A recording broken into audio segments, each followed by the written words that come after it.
I finally made the move. I sold my Kemper and I switched to this tiny pedalboard combo of Tonex and HX Stomp. Since both Tonex and Helix Native are software-based technology, where the plugins in your DAW are one and the same for the hardware, it's a lot more like producer-friendly. So whatever tones and effects I'm creating at the writing and recording stage are the same ones that I can transfer to the pedals live seamlessly. Using those plugins in my DAW allows me to physically have less gear to deal with when I'm working on songs at my desk, so I can just plug in my guitar direct in and worry about capturing an idea first and foremost. With the Kemper, it was a little bit more of a hassle, just being an external piece of hardware. I had to find the sound I want to use either on the lunchbox itself or plug in the pedal if I wanted to plug that in. You can plug it into the computer with like a USB cable and cycle through amps that way, but that still leaves issues with what like Tonex solves. With Kemper, you're committed to a guitar, amp, cab, and mic combo of sound while you're tracking. Who would ever have a problem with capturing a performance in its original form? But to me, that always felt like a destructive process, since I spend more of my time as like a producer rather than like a guitar player that's obsessed with tone. So convenience aside, I'm sure a lot of you have seen the comparisons by now in terms of like how much closer Tonex actually gets to a null test of a real amp than a Kemper. When a lot of those videos came out in like early 2023, I was immediately like, I can get a slightly better sound in a more convenient package, like all around. Sign me up. That said, I loved Kemper. The amp helped me create a lot of songs, and it inspired me to write different things in many ways. And it still allowed me to have like an incredible sound without actually buying a guitar amp. I think I've actually only ever owned like one real guitar amp in my life. But I love this new configuration. I've spent a lot of time going down like the rabbit hole of YouTube to see how other people are optimizing this pedalboard combo as well. And I think I've got it simplified as much as I can for my own use.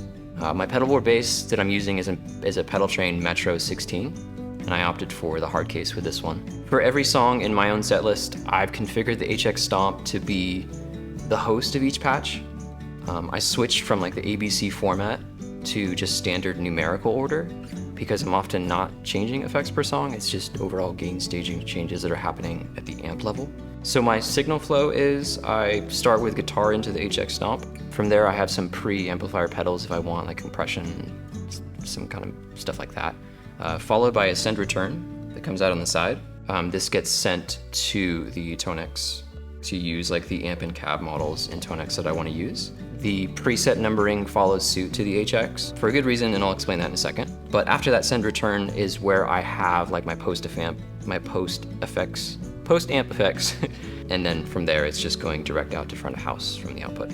Now is a fun part. I set up MIDI commands so that when I change song patches on my HX, it changes the song preset on the Tonex automatically, since I have like this cool little MIDI cable that communicates between the two. This makes it so like the only pedal that I need to step on when a song starts are the changes when I'm going through different gain stages per amp that I want to use in here. This also gives some control to use the HX as my tuner.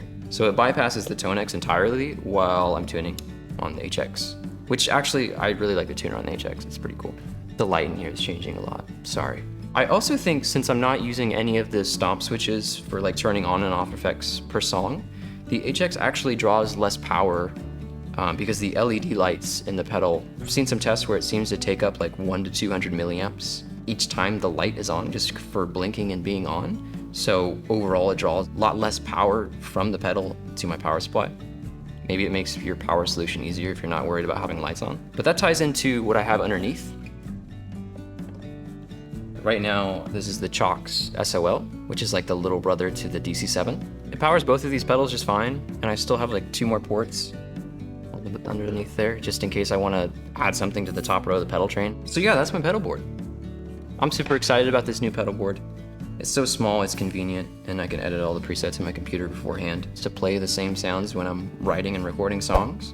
It all fits into this little pedal train case. Yeah, no more lunchbox.